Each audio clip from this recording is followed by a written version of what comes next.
नमस्कार, आप देख रहे हैं 4 PM और मैं हूं अभिषेक मिश्रा। देखिए, लोक जनशक्ति पार्टी रामविलास के राष्ट्रीय अध्यक्ष और मौजूदा वक्त में केंद्रीय मंत्री चिराग पासवान के करीबी नेता आज ईडी की जद में आ गए। चिराग पासवान की तरह साय की तरह साथ रहने वाले हुलास पांडे, ईडी का शिकंजा उन पर कसता हुआ नजर आ रहा है। ईडी की छापेमारी सुबह से उनके ठिकानों पर चलती रही।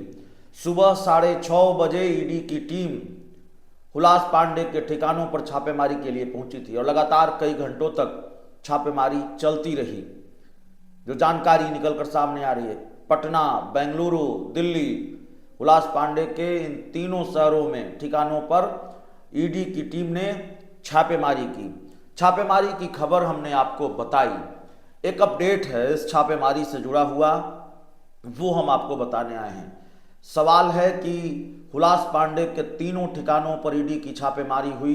इस छापेमारी में ईडी को मिला क्या है, वही हम आपको बताने आए हैं।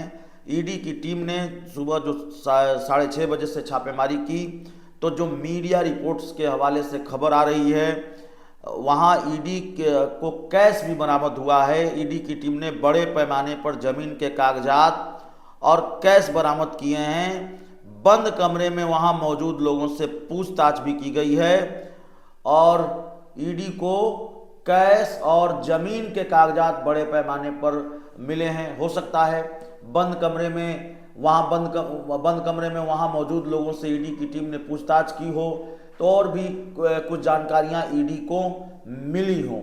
तो ये देखना होगा कि आने वाले दिनों में हुलास पांडे की मुश्किलें कितनी बढ़ती हैं या उनकी मुश्किलें आसान होती हैं। आसान होती हुई नजर नहीं आ रही है, क्योंकि वो ईडी की जद में हैं। ईडी का शिकंजा उन पर कसता जा रहा है और एक साथ 3 ठिकानों पर, पटना, बेंगलुरु, दिल्ली, इन तीनों ठिकानों पर, हुलास पांडे के इन 3 ठिकानों पर ईडी की छापेमारी हुई है।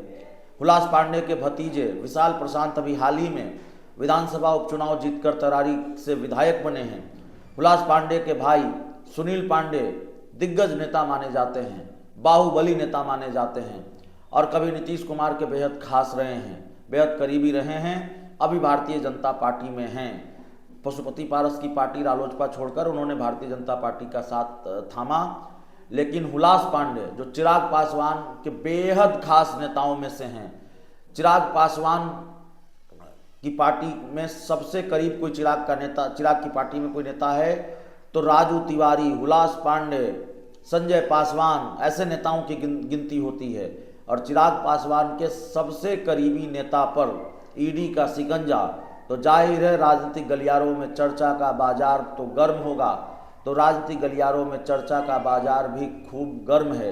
ईडी और सीबीआई का जो शिकंजा कसता है, या ईडी और सीबीआई की कार्रवाई पर सवाल भी उठते हैं, सियासत भी होती है, सियासत की गर्माहट भी बढ़ती है। तो आने वाले दिनों में हुलास पांडे की मुश्किल आसान होगी कि मुश्किलें बढ़ेगी, ये देखना पड़ेगा। लेकिन हुलास पांडे की मुश्किलें आसान रही भी नहीं हैं। हुलास पांडे चर्चित नेता हैं और बिहार के बहुचर्चित ब्रह्मेश्वर मुखिया हत्याकांड में उनका नाम सामने आया। इस मामले में भी उनकी मुश्किलें बढ़ती रही, लेकिन फिर उनको इस मामले में कोर्ट से राहत मिली है। तो वहाँ तो मुश्किल आसान हुई, वहाँ तो राहत मिली। यहाँ ईडी से पीछा छूटेगा, ईडी का शिकंजा कसता जा रहा है, शिकंजा छूटेगा या ईडी का शिकंजा और कसेगा, यह अपने आप में बड़ा सवाल है। चिराग पासवान की पार्टी के संसदीय बोर्ड के अध्यक्ष हैं हुलास पांडे। दरअसल जानकारी ये है कि सुबह गोला रोड, पटना में जो उनके ठिकाने पर छापेमारी हुई, वो दानापुर के गोला रोड स्थित एक्सप्रेशन एक्जोटिका के ब्लॉक ए के फ्लैट नंबर 407 में पुलिस की टीम छापेमारी करने पहुंची थी और टीम 2 गाड़ियों से सुबह लगभग 6:30 बजे यहाँ पहुंची थी।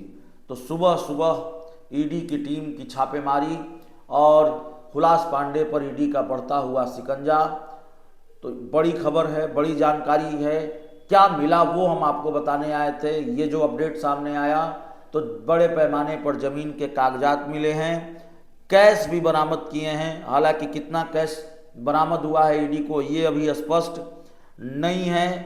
और ईडी ने वहां मौजूद लोगों से बंद कमरे में पूछताछ की है। तो ये सारी जानकारियां हुलास पांडे की छापेमारी से, उनके ठिकानों पर छापेमारी से जुड़ी हुई निकल कर सामने आ रही है।